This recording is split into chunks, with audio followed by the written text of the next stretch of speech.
that. Ginoong Pangulo, nilabas yung warrant of arrest kagabi lang, tapos na tayo dito. Yeah. I Yes, that's why understand. this... Na that was- sinabi po na yung warrant of arrest ay tunay.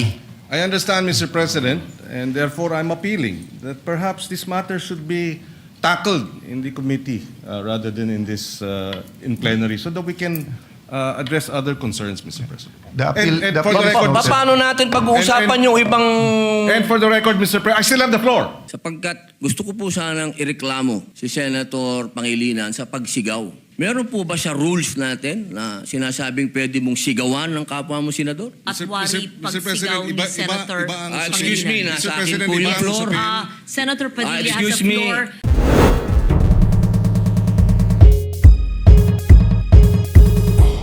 Yes, Mr. President. Mr. President, the gentleman from Nueva Ecija in Bicol region, Senator Robin Hood Padilla, is seeking the floor. I move that he be recognized, Mr. President. You're recognized, Brother Robin. Assalamualaikum, and thank you for coming in a very beautiful barong today. Maraming salamat po, Ginoong Pangulo. Walaikum salam. Ako po ay nandito sa inyo pong harapan. Ginoong Pangulo, ako po ay gusto ko lamang pong linawin ang ilang mga bagay patungkol po sa napakarami pong lumalabas ngayon. Iba't ibang komento, iba't ibang opinyon na parang ang dating sa taong bayan ay magulo tayo dito.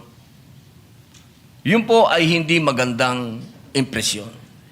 Sapagkat yung pong nangyari na ang ating mahal na kasama, Senator De La Rosa, noong siya po ay lumabas dito sa atin, malinaw na po na merong warrant of arrest galing sa ICC. Kung nung mga panahon po dati ay kine-question siya, tinatanong siya kung bakit siya nagtago. Ngayon po ay wala ng question. Ako po ay nagsasalita bilang isang artista. Sapagkat ginawa ko na po ang mga buhay ng mga magagaling na tao. Katulad po, nung ginawa ko ang buhay ni Senator Lacson, yung 10,000 hours, pati po yung kanyang pagtatago, yun po ay sa kadahilan ng may prinsipyo siyang pinaglalaban. At ganoon din po, nung ginawa ko ang buhay ni Senator Bato de la Rosa, may pinaglalaban na prinsipyo itong taong ito. Hindi siya kriminal. Ang napakapangit po na impresyon na binibigay, parang tayo dito sa Senado ay nagtatago tayo ng kriminal. Wala pa pong kriminal dito. Wala pa pong napapatunayan dito. At higit sa lahat, Ginoong Pangulo, ngayon lang po natin napatunayan na tama ang sinasabi ng ating mahal na kasama na may warrant of arrest sa kanya ang ICC. Kaya dito po sana, Ginoong Pangulo, nabubura na yung sinasabi na siya'y nagtatago ng walang dahilan. Yun po yung sana ang maging maliwanag sa taong bayan na meron din po tayong adopted Senate resolution. Ito po yung number 44 na malinaw po doon sa resolution na ito expressing the sense of the Senate of the Philippines to protect all Filipinos against extrajudicial rendition and guarantee then a reasonable time prior to their surrender by extradition from the Philippines to seek redress from the courts and avail of legal remedies. So wala po tayong ginagawang kaimposiblihan dito dahil sinusunod po natin ang resolution natin. Dahil siya po, inaasahan natin at meron din po siyang pending na TRO sa Supreme Court. Ginoong Pangulo, sana wag po tayong magkaroon ng mga mixed messages dito. Hindi ko po hinihingi doon sa ating mga kasama na bumoto ng no dito sa resolution nito na pumanig kay Senator De La Rosa. Pero sana naman, huwag pong idamay ang buong Senado kapag sinasabi na tayo'y magulo, tayo'y katawa-tawa? Dahil tayo naman po ay nasa katwiran. Kung hindi tayo nagkakaintindihan sa katwiran, wag tayong magsiraan. Dahil tayo naman po sumusuporta kapag tama naman at hindi naman patungkol sa ating bulwagan. Pero pagkatungkol sa ating bulwagan na ang pinag-uusapan, wag po sana tayong magsiraan. Ito pong pagkakataon nito, Ginoong Pangulo, sana'y maging masaya tayo na nandito na ang ating kasama. Na kahit pinaghahabol, diyan ay pumunta dito at ipinakitang siya ay isang senador. Nung siya ay wala dito, hinahanap. Nung dumating, tatanungin natin, bakit siya nandito? Pambihirang buhay ito. Sana, mga mahal kong kasama, bagamat tayo ay magkakaiba ng kulay sa politika, pagdating dito sa ating bulwagan, proteksyonan natin ang Senado. Hindi dapat pinapayagan natin sa labas ng gate natin, may nagche-checkpoint. Mahal na Ginoong Pangulo, maraming salamat po. Wala kaming tulog. Pasensya na kayo. I will refer the manifestation of the Honorable Senator Robin to the Padilla to the Committee on Rules and Public Order. But before that, may I make 3 points of information for all of us.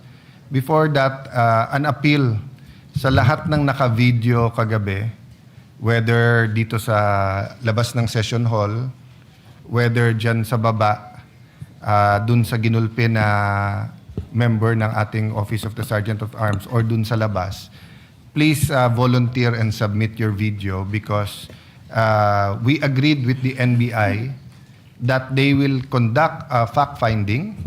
The Senate will also conduct a fact-finding.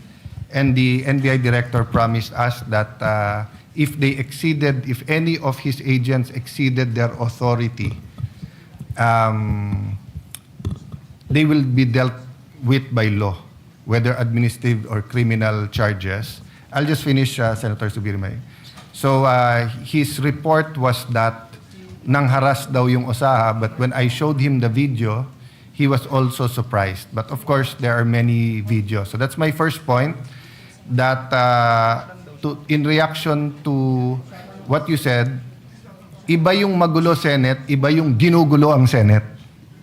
Diba? Kahit sinong tahimik, pag ginulo, magmumukhang magulo. But today shows you na walang gulo. Number 3, I think that is the inherent weakness of social media versus news. Legitimate, I will not use legitimate because everything is legitimate no matter what the platform. But what I'm saying is that when people cut interviews, so for example, I think Senator Trillanes said, anong pinagsasabi ng mga senador, including myself, he gave up. But if you look at my whole interview, ang sinabi ko, ang naging tradisyon at nirerespeto to ng kahit na pinaka mabibigat or pinaka mga administrasyon na inaccuse ng paggamit ng kamay na bakal, ay nagko-coordinate first bago nila i-serve ang warrant dito. Number 2, we allow the senator to exhaust all legal remedies. And number 3, in the case of Senator Bato, it has to be a warrant issued by a Philippine judge in a Philippine court. And still, he has to be given the right to exhaust all his legal remedies. And then, ang tradisyon nun is that kinakausap ang senador pagka wala ng legal remedy na respetuhin din ang sarili niyang institusyon, ang Senado, by giving up. Which yun po ang ginawa ni Senator Trillanes at Senator De Lima, pero mukhang meron silang selective amnesia. Nabura yung part where they sought the protection of the Senate, nandun na sila sa pag-surrender. Secondly, lastly, nire-iterate ng NBI na pinayagan silang pumasok, pero sabi ko, siguro naman kahit pinayagan kayo pumasok, walang pumayag na makipaghabulan kayo sa isang senador. So sabi niya, yan daw ang standard pagka ang isang inaaresto ay tumakbo. Ngayon, ang sabi naman namin, look at it from our point of view. may session, we were in session, alam niyong kailangan yung boto niya, tapos hahabulin niyo para hindi makapasok ng session. So, mahaba yung usapan, no? But we and Senator Amy, Senator Pia, Senator Loren were the voices of the institution yesterday. No, I played more of a diplomat mediator role so that we can get to that. So now that they're doing their investigation, I hope the Committee on Rules, Committee on Public Order, or if you refer it to if the pleasure of the bodies, the Committee on Justice or Rules instead of Public Order, we will get to it soon. But today proves that hindi tayo magulo. Pag hindi tayo ginugulo, hindi tayo magulo. Diba? Senator Zubiri? Yes. Yes, Mr. President. Senator Senator Zubiri and then Senator Marcoleta, Mr. President. Very quick, Mr. President. Mr. And then President, just very Senator quick, just to add to the discussion, to weigh in the discussion. Yung nangyari po sa ating OSA yesterday's is, I would say, not just a very sad but tragic experience for OSA. I think I'm looking for the right word. Hindi ko lang masabi na hindi ko babastusin yung NBI. Outrage talaga. Outrage. We're outraged. Thank you, Senate President, for helping me. That we were outraged. He did not deserve that. Ginagawa lang po niya ang tungkulin niya, trabaho niya bilang empleyado at OSA ng ating Senado. There should have been more proper restraint on the part of the enforcement agency. And I commensurate to our staff na low moral yung ating mga OSA kahapon. We must stand by them because these are the people that will give their lives for us if there's anything that will happen in this building. And we should also be ready to give our lives for them, Mr. President. Kawawang-kawawa sila. Kaya I condemn what had happened to our OSA staff and to all the ruckus that they had created inside the Senate building, Mr. President. Tama po kayo. There's always been decorum when these things have happened. It's happened before. We were together when Senator Laila de Lima was arrested here in the Senate. There was, but they served the warrant here initially, and she had asked if she could be served in her home, so she could go home and greet her children and say goodbye to her children. So there's a proper decorum, Mr. President. Former So- Senate President, that's exactly Yes. what I said. You could have allowed him in the session hall, then informed either the Senate President, the OSAA, or the Secretary of the Senate that there's an arrest warrant. We could have suspended or discussed with you. But instead, you wanted to nab him right before entering. No? So there was much discussion on that. But thank you Yes. for your No, expression. we want of support. to tell the staff, the OSAA that are here today, that we are with them 1,000%. We are with you 1,000%. And if that had happened, that I was around, makipagsuntukan din ako sa kanila, bahala na. Di ba? So, ang akin lang is, Mr. President, may I move, with the permission of the body, that the Senate shoulders medical expenses, Mr. President. Kasi may, na hospital siya, Mr. President. Yes. Mr. President, if Thank I you, may, Mr. President. if I may, with the indulgence of the good Senator former Lagarda, Senate yes. President Migs, yes. It was with Senator Pia Cayetano that we went to the clinic yesterday and we saw Terence Lim, the OSAA. I will not give the details on which hospital, but he was being checked by our medical doctor. And because there was supposedly a hematoma and we saw his physical condition, so we asked for an ambulance, Senator Pia and I, and he is in a private hospital now. I'm covering personally his expenses because his medical card in the Senate would not cover the private doctors and consultations expense, the CT scan and all that. And because there is a supposed hematoma, and it's not just, I thought there was just going to be a checkup, but there was a need for a minimum of 3 days stay to check his condition because it's not as simple as that could have been dealt with in a medical clinic. All I can say was we were shocked. Senator Pia would probably be able to explain this. I could not explain how that actually could happen at the gates of the Senate. It's something you see in the movies. It's shocking.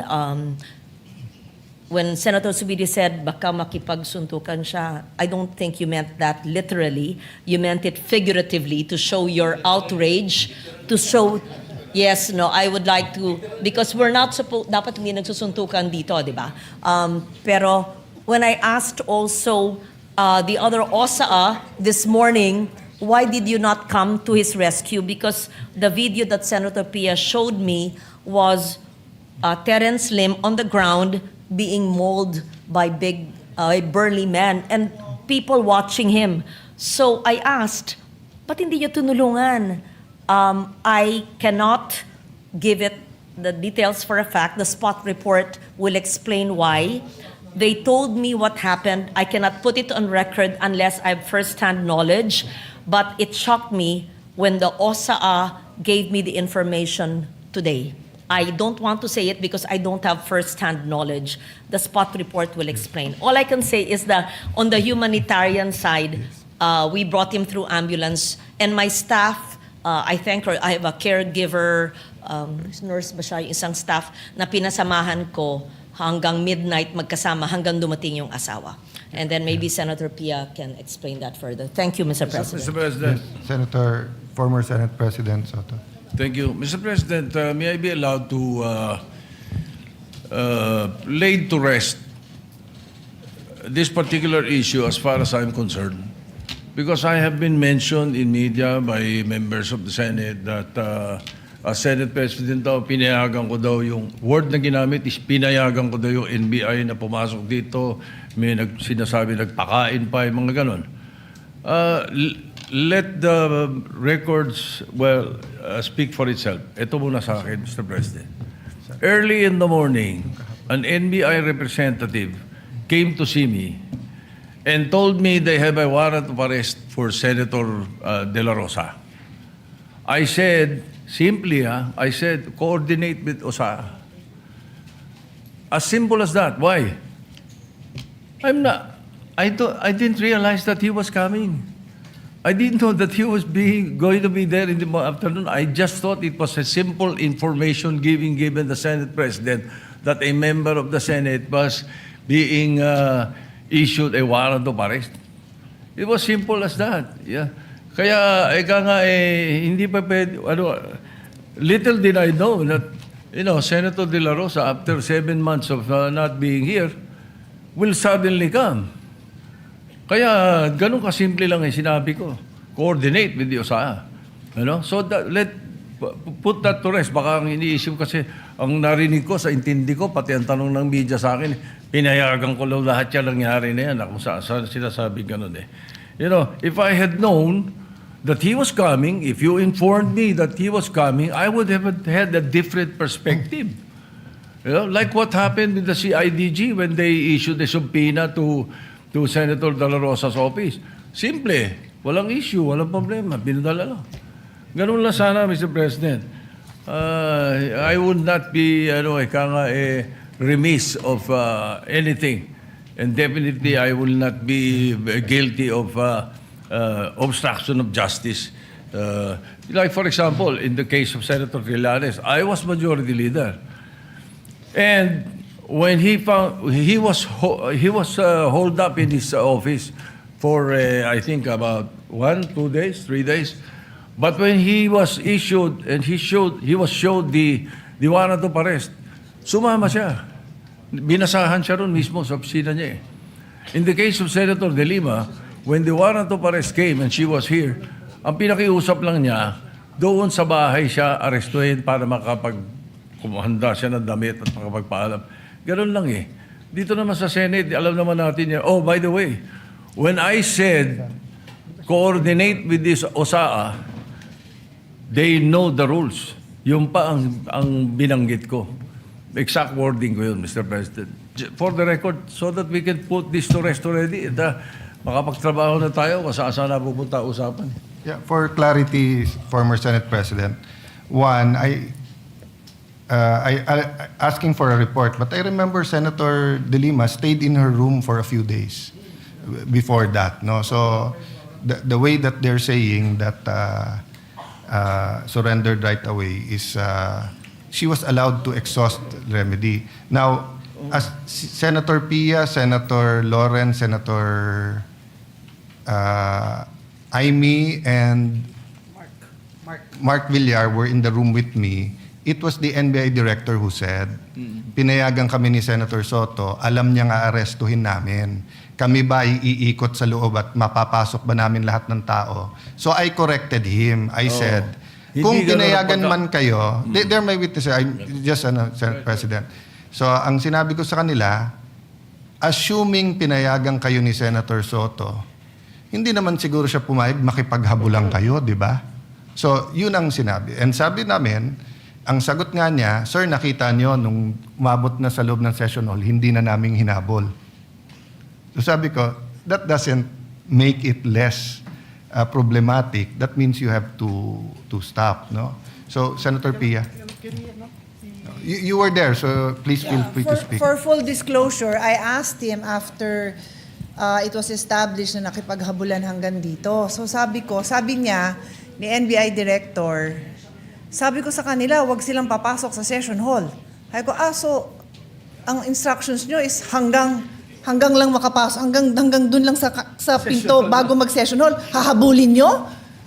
And then, medyo hindi niya na sinagot yun. So, that's what is the logical conclusion na hanggang tumungtong sa session hall, habulin nyo, gawin nyo, because I asked, what is your objective na i-serve yung warrant? Yes. So, may kasamang habulan.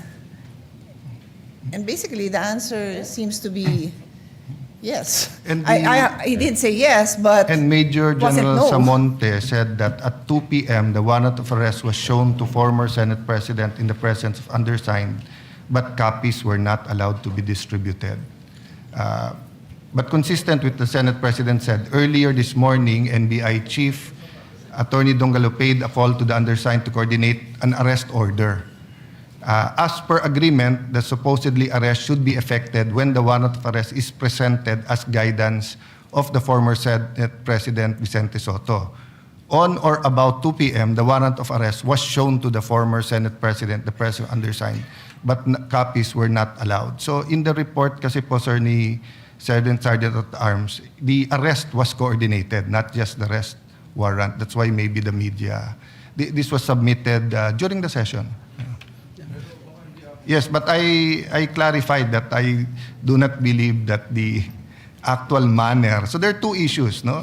Was it coordinated, which they're saying that they're disputing that. Secondly, the manner in which they carried out the order. Senator... Mr. President, just to put on record, the parliamentary status is that Senator Padilla made a manifestation and he is about to be interpellated by Senator Marcoleta. And so we thank the gentleman for allowing our colleagues to interject. But before we say something, Mr. President, I just wanted to add to what our colleagues mentioned dahil yung mga osaan natin na nagpapakamatay for the Senate institution, Mr. President, pakita natin sa kanila, Mr. President, that we are all out in defending them. Ako po, Mr. President, nandun mismo ako doon sa Senate clinic nung dinala yung OSAA personnel natin. Mr. President, bugbog sarado siya. Dito sa video, kuha mismo ng staff ko, Mr. President, kinukuha, sinakay, pinilit isakay doon sa sasakyan. Tapos umalis. Ito, duguan na po yung ating Senate OSAA. Kaya yung totoo yung sinabi ni Senator Migs, nakausap ko si Senator JB, nakausap ko si Senator Robin, nakausap ko si Senator Jinggoy, lahat po kami talagang nagpanting ho yung tenga namin dahil, Mr. President, ito yung tao ho natin to mga kasamahan natin na nagbabantay at ginagawa lang yung trabaho. Yun pong individual na ito, Mr. President, kakaisang buwan pa lang po niya dito sa Senado. Kakatapos lang ng training niya to be part of OSAA. And yet, Mr. President, ito yung naranasan po niya sa Senate premises, Mr. President. Kaya hindi lang po yung medical treatment ang aming hinihiling, Mr. President, pati ho legal, Mr. President, ibigay natin what we can do. Because, Mr. President, kung walang magpa-file ng kaso sa mga ito, ako mismo maglilid to file cases against these people, Mr. President. Thank you, Mr. President, and may we now recognize Senator Rodante Marcoleta for his interpellation. Thank you, Mr. President. Thank you. May I just state, Senator Padilla, so all of this is preliminary. An investigation is going on administratively, but yun nga, I urge the Committee on Rules to take charge so that we can get all of the facts, because apparently, even with just 24 senators, history repeats itself. Di ba? I mean, there's been several senators arrested, attempted to be done here. And that's historical. Even during the first parliament, ginagawa ng mga hari reyna yan, hinaharas minsan, or minsan legitimate. So anyway, thank you for bringing it up, and you have the floor, Senator Padilla. Ginoong Pangulo, gusto ko lamang pong ibalita sa ating mga kasama na naging maganda po ang responde ng Commission on Human Rights sapagkat kaninang umaga po nakipagpulong sila sa atin at nakipagpulong po sila sa USAA at kay Senator Bato de la Rosa patungkol po sa nangyari na karahasan at pang-aabuso sa karapatang pantao ng ating mga kasama dito sa Senado. Pangalawa, gusto ko lamang din pong iparating sa ating mga taong bayan na magkakaiba po ang kaso ni Senator Trillanes at Senator De Lima sa kaso po ni Senator Bato. Dahil si Senator Bato, ang warrant po niya ay hindi galing sa Pilipinas. Ang warrant po niyan ay galing sa ibang bansa, sa isang dayuhang korte. Ito po ay malayo doon sa usapin na sila ang kustodiya po ni Senator De Lima at ni Senator Trillanes dito lang sa Pilipinas. Ito pong mangyayari kay Senator Bato ay dadalhin po sa ibang bansa. Medyo yung po pag-isipan nating mabuti. Dapat bang mangyari muli ang nangyari kay dating Pangulong Rodrigo Roa Duterte? Dapat bang mangyari pa yan muli sa isang Pilipino? Yun lamang po, sana alam natin ang pagkakaiba ng warrant galing sa Pilipinas at warrant sa isang korte lang ng ibang bansa. Yun po, maraming salamat po. Point of order, Mr. President. Point of order, Mr. We were going to Point of recognize order. Senator Marcoleta, but this is a point of order, Yes. so we recognize Yes, Senator Mr. Pangilinan. President, my understanding is this matter was already referred to the Committee on Rules. And any on all such manifestations should have been referred to the Committee on Rules. Senator Pangilinan, Senator Lacson gave several privileged speech, even if the matter was already referred to the Well, committee well, report. I understand, Mr. As a matter of tradition, I understand, Mr. we allow that. Ginoong Pangulo, nilabas yung warrant of arrest kagabi lang, tapos na tayo dito. Yeah. I Yes, that's why understand. this... Na sinabi po na yung warrant of arrest ay tunay. I understand, Mr. President, and therefore I'm appealing that perhaps this matter should be tackled in the committee rather than in this in plenary so that we can address other concerns, Mr. President. The appeal- And the for the appeal is record, noted. Paano natin pag-uusapan yung ibang... And for the record, Mr. President, I still have the floor. And for the record, Mr. President, we voted against resolution number 44. So to say that we have this resolution, yes, but there are senators who voted against it. And therefore, it is not necessarily our agreement with the points being raised by the good senator from Camarines Norte. For the record, Senator Padilla did mention a while ago that he doesn't take it against, and he acknowledges that some senators voted against it, and it's on the record. Having said that, the appeal is noted, but I just like to mention that we usually give each other leeway depending on the importance of the matter, and the threat to Senator Bato is live. There's been no official communication that he is free until a Philippine court issues a warrant of arrest. No? So I ask the patience of each member, but acknowledge the statement and the interpretation, the proper interpretation of the rules by Senator Pangilinan. Madam President? Madam President? Opo. Senator Padilla, please proceed. Yes. Opo. Meron lang po akong mga konting katanungan sa inyo. Sapagkat gusto ko po sanang ireklamo si Senator Pangilinan sa pagsigaw. Meron po ba sa rules natin na sinasabing pwede mong sigawan ng kapwa mo senador?